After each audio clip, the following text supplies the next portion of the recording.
Avle ji, not present. माननीय मंत्री जी।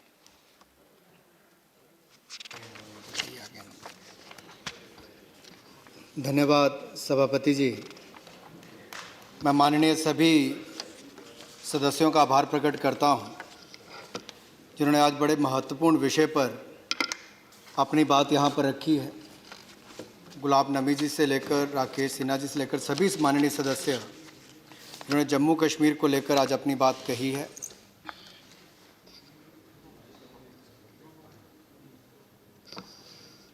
मैं दो तीन बातें यहाँ पर ज़रूर कहना चाहता हूँ कि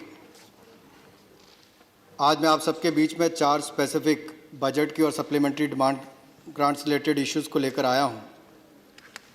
और ये supplementary demand for grants for the erstwhile J&K state for the period of 1 April 2019 to 31 October 2019 ये पहली है। और दूसरी demand for grants for the remaining part of 2019-20 with effect from 31st October 2019, sir, when the states were divided into union territories till 31st March 2020 for the union territory of Jammu and Kashmir, sir, which is duly approved by the Lieutenant Governor. Sir, the third is the demand for grants for the year 2019-20 with the effect from 31st October again till 31st March for the union territory of Ladakh, duly approved by the Lieutenant Governor. So that this is the third, sir.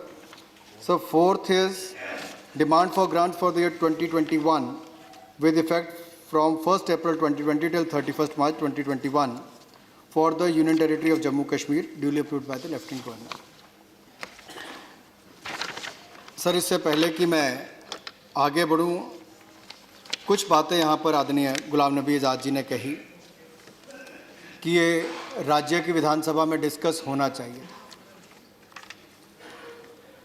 लेकिन उन्होंने अपने बारे में लंबा इतिहास बताया, लेकिन ये बताना भूल गए कि पहली बार नहीं, बहुत बार ये भारतीय संसद में पहले भी हो चुका है। और मैं माननीय सांसदों के ध्यान में जरूर लाना चाहूँगा कि कब कब ये हुआ और J&K का बजट एप्रोप्रिएशन बिल इस सदन में भी और लोकसभा में पहले भी चर्चा में आए। Jammu Kashmir appropriation bill number 5 in the year 1991 was discussed here, sir.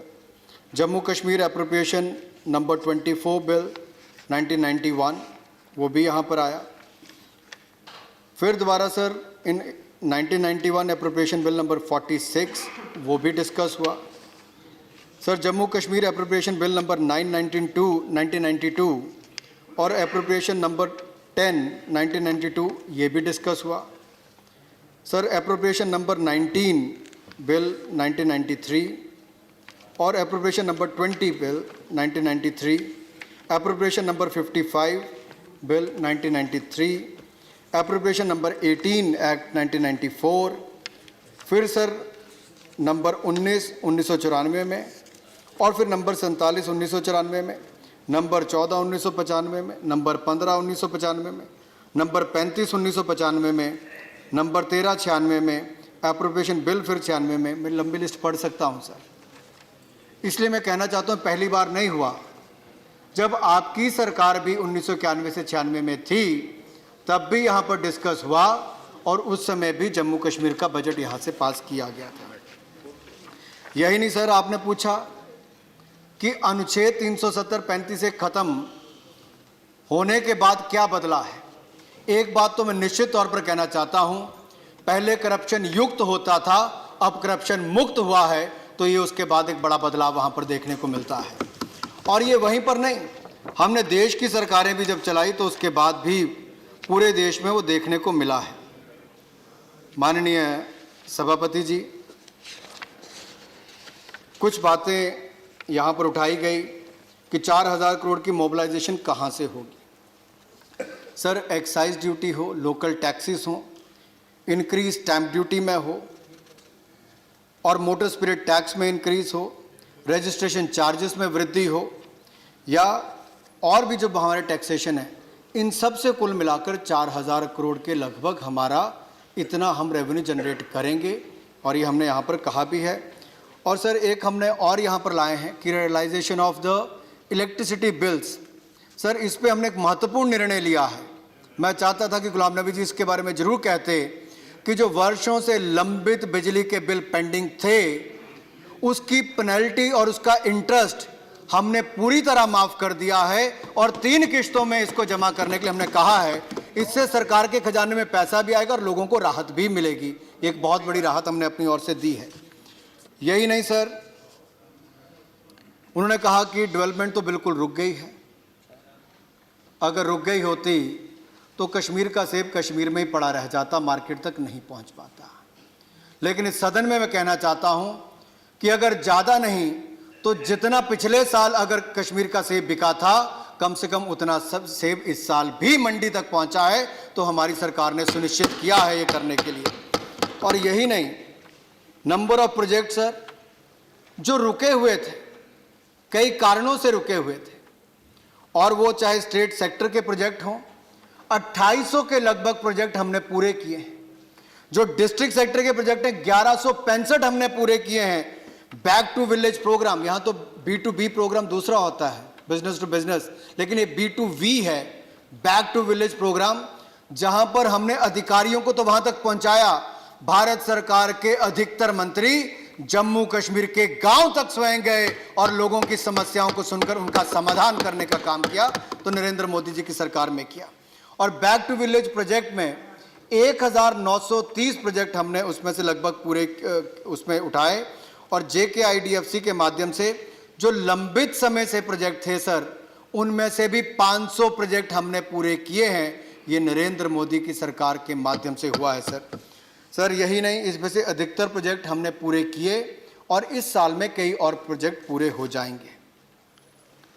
Sir माननीय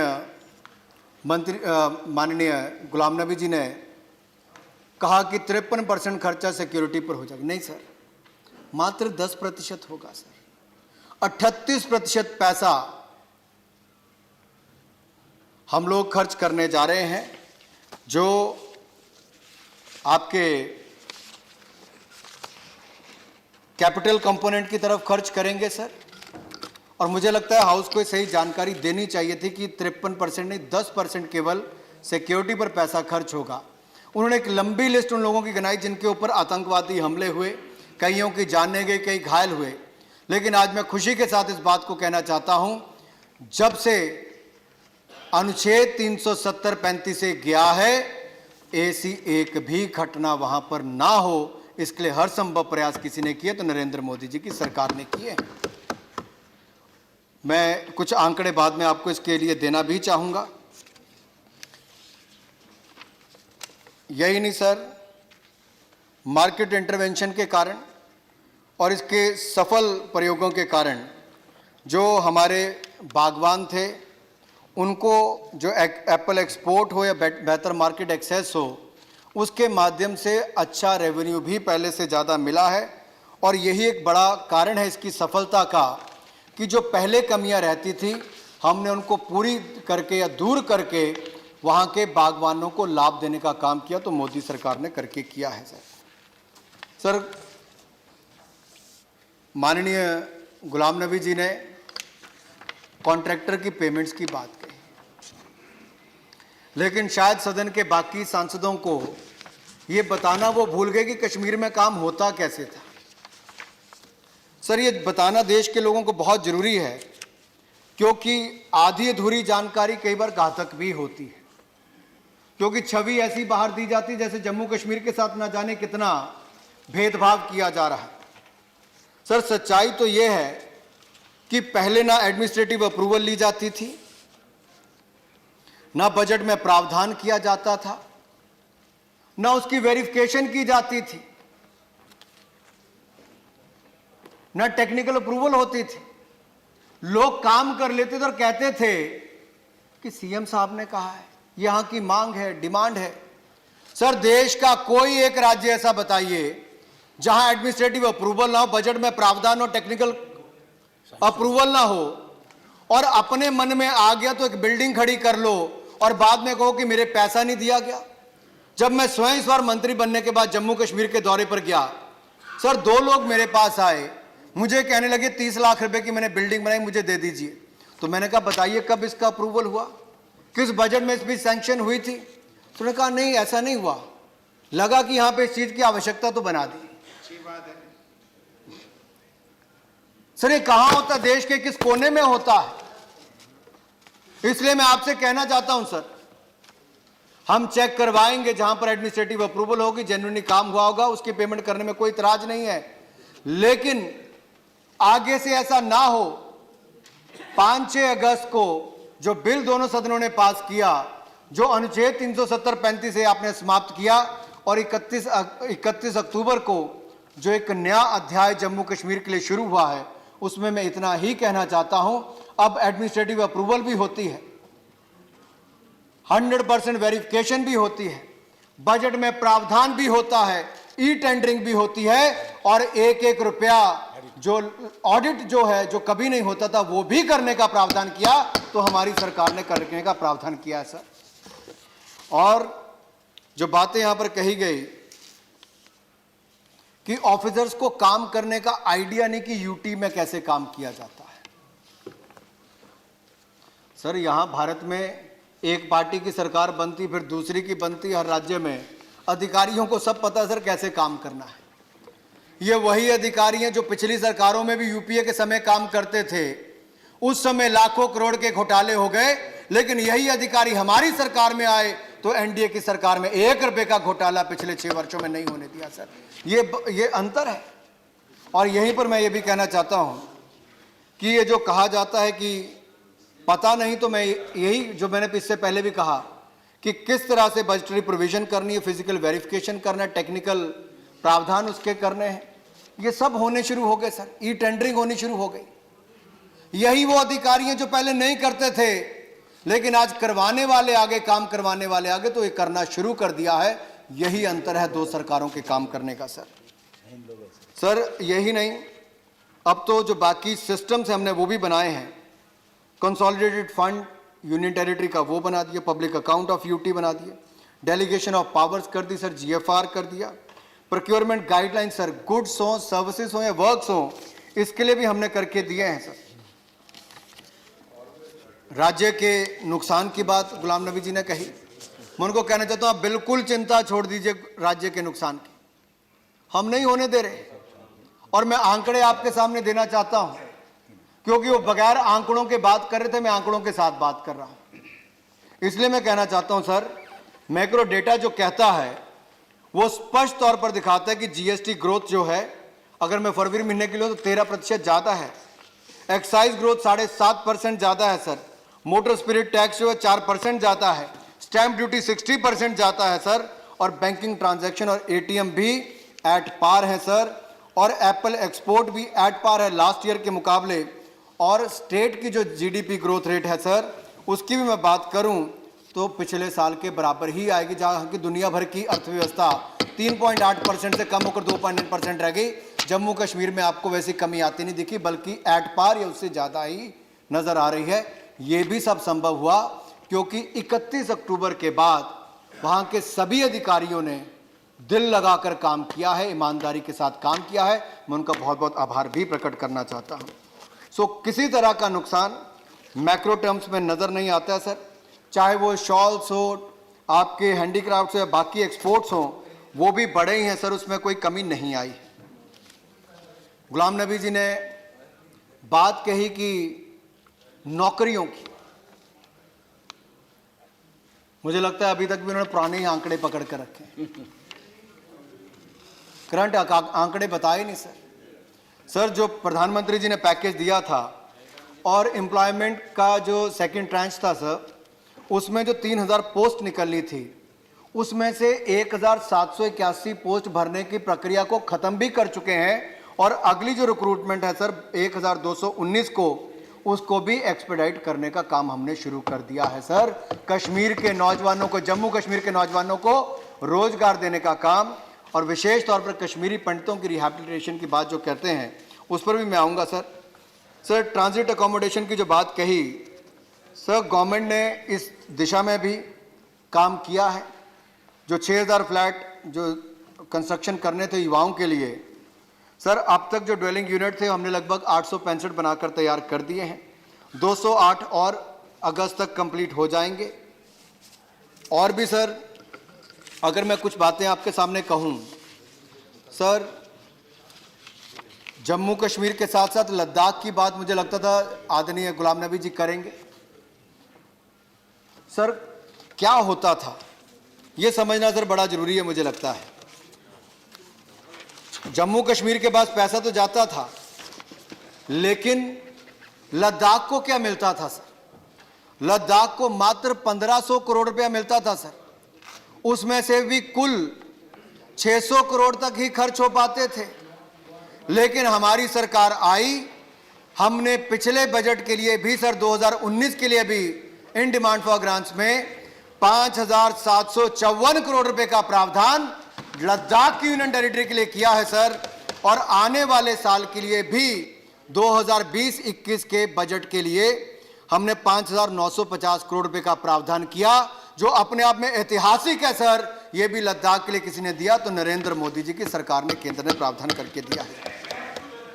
यही नहीं सर, नहीं प्लीज। और मैं ये भी ऐसा एंगेज नहीं करना, किसी मेंबर को ऐसा एंगेज नहीं करना।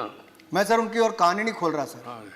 नहीं कान नहीं खोल रहे सर। 2019 देख रहे सर 2019-20 में अगर देखा जाए सर 88,911 करोड़ रुपए का बजट का प्रावधान था सर जम्मू कश्मीर के लिए।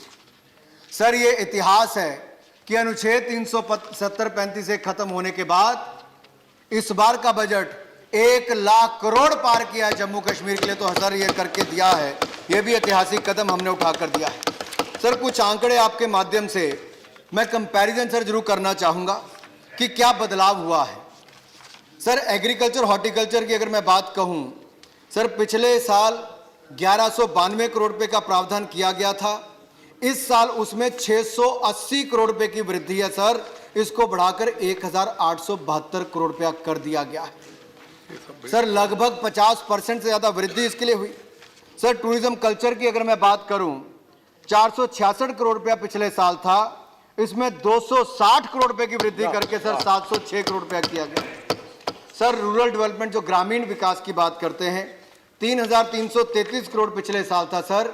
इसमें 1,995 करोड़ की वृद्धि करके 5,284 करोड़ रुपया कर दिया गया सर। एजुकेशन की बात करूं सर, ताकि जम्मू कश्मीर के हमारे नौजवान अच्छी शिक्षा प्राप्त कर सकें, 1,392 करोड़ पिछले साल का बजट था सर। इसमें 1,000 करोड़ रुपए की वृद्धि करके 2,392 करोड़ रुपया कर दिया गया है सर। सर स्वास्थ्य के क्षेत्र में 768 करोड़ रुपया केवल बजट था पिछले साल सर। इसमें भी 500 करोड़ की वृद्धि करके 1,268 करोड़ रुपया कर दिया गया है। और बड़ी बात यह सर, आयुष्मान भारत की योजना माननीय प्रधानमंत्री जी ने 60 करोड़ लोगों के लिए देश भर में लेकर आए हैं। लेकिन जम्मू कश्मीर में जिन लाखों लोगों के लिए सुविधा प्रावधान होती थी, उसके बावजूद 1 करोड़ लोग ऐसे थे जो रह जाते थे इससे बाहर सर। हमने वो प्रावधान यहां पर करके दिया। अब वहां के राज्य का हर निवासी सर उसमें कवर होगा और उसको भी 5 लाख रुपए की ये सुविधा मिल जाएगी सर। ये भी बहुत बड़ी बात एक छोटे से पहाड़ी राज्य के लिए है, क्योंकि मैं स्वयं पहाड़ी राज्य से आता हूं, इसलिए जानता हूं स्वास्थ्य की सुविधाएं बहुत दूर दूर होती हैं सर।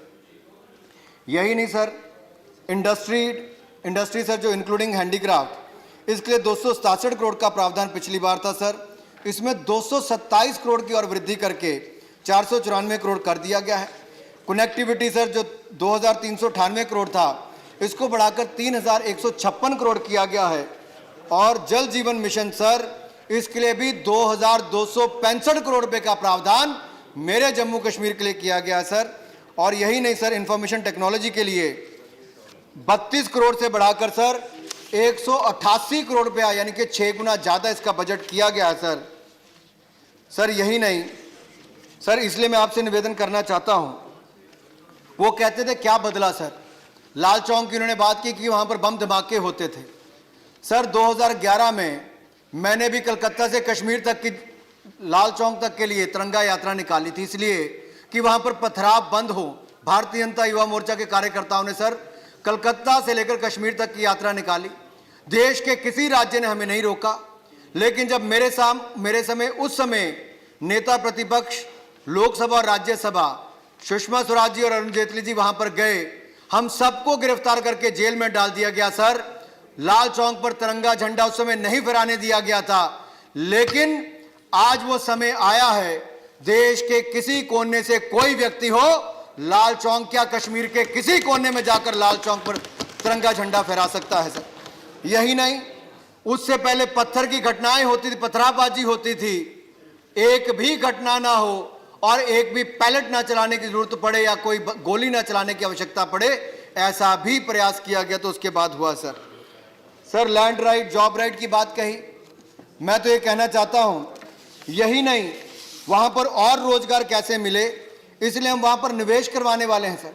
6 जगह रोड शोज किए गए, यहां पर प्रोग्राम को लॉन्च किया गया, हजारों करोड़ रुपए का निवेश जम्मू कश्मीर में हो, इसके लिए मोदी सरकार प्रतिबद्ध है, इंडस्ट्री वहां पर लगे।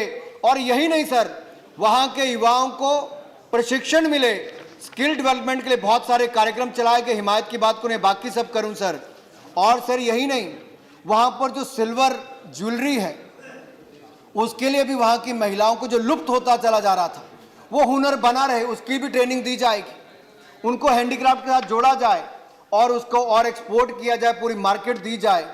हम बेंगलोर, हैदराबाद, देश के बाकी क्षेत्रों से प्रतिभाशाली युवाओं को, कंपनीज के लोगों को वहां पर लेकर जाएंगे, स्टार्टअप शुरू करने वाले वहां के युवाओं से उनकी बातचीत करवाएंगे और ऐसे मौके देंगे सर कि जैसे देश के युवाओं ने, चाहे वो फ्लिपकार्ट हो, ओयो हो, ओला हो, पेटीएम हो, बायजू हो, बाकी कंपनियां हो, सर इन सब युवाओं ने ऐसा काम किया है कि जो 5 साल पहले भारत का नाम स्टार्टअप में कहीं नहीं था, आज दुनिया के पहले 3 देशों में स्टार्टअप्स में नाम आता है तो भारत के युवाओं के कारण आता है। लेकिन कश्मीर के युवा भी उसमें आगे आए, इसके लिए आगे उसके साथ जोड़कर काम किया जा रहा है ताकि वो आगे बढ़कर काम कर सकें सर। यही नहीं सर, आप कब बात कर रहे थे अटैक करने की, मैं माननीय गुलाम नबी जी से पूछना चाहता हूं कि सकीना इट्टू के लिए उसके ऊपर जो अटैक किया गया, क्या आपकी ही उस समय गठबंधन पीडीपी और कांग्रेस के ही उस समय के एक उम्मीदवार के कहने पर वो नहीं किया गया था? क्या बात करना चाहते हैं आप? 40,000 लोगों ने जान गंवाई है जम्मू कश्मीर में अपनी, किसकी नीतियों के कारण? मैं इसके ऊपर राजनीति नहीं करना चाहता, लेकिन हमने तो कहा था दोनों सदनों ने कि जम्मू कश्मीर भारत का अभिन्न अंग है, पाक ऑक्युपाइड कश्मीर भी भारत का अभिन्न अंग है, हम उस बात पर प्रतिबद्ध भी हैं। आप कहते थे, हमने करके दिखाया है, धारा 370-35 को खत्म करने का काम हमारी सरकार ने करके दिया है।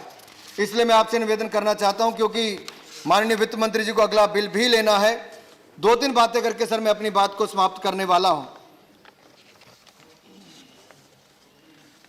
सर आपने कहा कि आप विदेशी दौरों पर गए, बहुत सारे देशों में गए, पता नहीं आपने कितने देश गिना दिए। सर मैं देश में जाने की बात तो नहीं, लेकिन दुनिया भर के लोग जम्मू कश्मीर घूमने आए, इसलिए हमने हर तरह का प्रावधान किया है।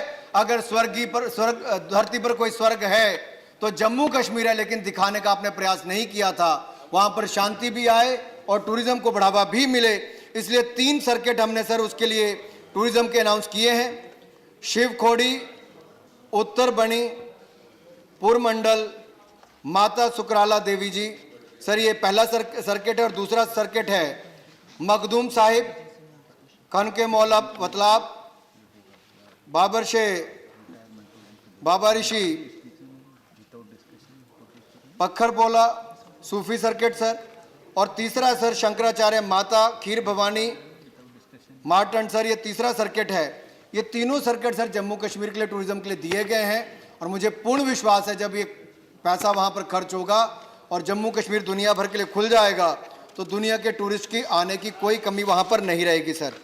सर बहुत सारी बातें करने के लिए, बहुत लंबी मेरे पास सूची भी है, लेकिन मैं यही कहना चाहता हूँ सर कि अनुच्छेद 370-35 से हटने के बाद जहाँ एक और 335 हेक्टेयर में sir high density Apple plantation की गई है सर इसका आम आदमी को यहाँ पर पता नहीं होगा सर, यानी कि सांसदों को पता नहीं होगा सर। पहले अगर 1 एकड़ में जितनी फसल होती थी उससे कम 5 से 6 गुना ज़्यादा फसल होगी। ये बदलाव दुनिया भर के देशों में देखा गया। हमने 355 हेक्टेयर में पिछले साल यानी कि किया है, और आने वाले साल में सर 1500 हेक्टेयर को इसके लिए रखा गया है और 1872 करोड़ रुपए का प्रावधान भी इसके लिए किया गया। मैं वहां के कश्मीर के बागवानों के लिए भी खुशखबरी है सर, इसके लिए भी कहना चाहता हूं सर, 15 बिजनेसमैन जिनको कभी शायद आपकी सरकार में सीधा गृह मंत्री वित्त मंत्री से मिलने का अवसर ना मिलता हो, लेकिन हमारी सरकार ने वो भी अवसर दिए और आदरणीय निर्मला जी और आदरणीय अमित शाह जी उनसे मिले भी और उनकी समस्याओं को सुनकर आगे समाधान करने का प्रयास भी करेंगे सर। सर जैसा मैंने पहले कहा कि इशू बहुत हैं, लेकिन सब मेंबर्स ने यही कहा कि कश्मीर के लिए हमें सब कुछ करना चाहिए, तो ये चारों ही अप्रोप्रिएशन ये जो सप्लीमेंट्री डिमांड्स है सर उसी दिशा में है। मैं सभी माननीय सांसदों से आग्रह करता हूं कि इसका समर्थन करें और इसको पारित करें। आपका बहुत बहुत धन्यवाद सर। धन्यवाद मंत्री। I shall put the motion regarding consideration of the Jammu and Kashmir Appropriation Bill 2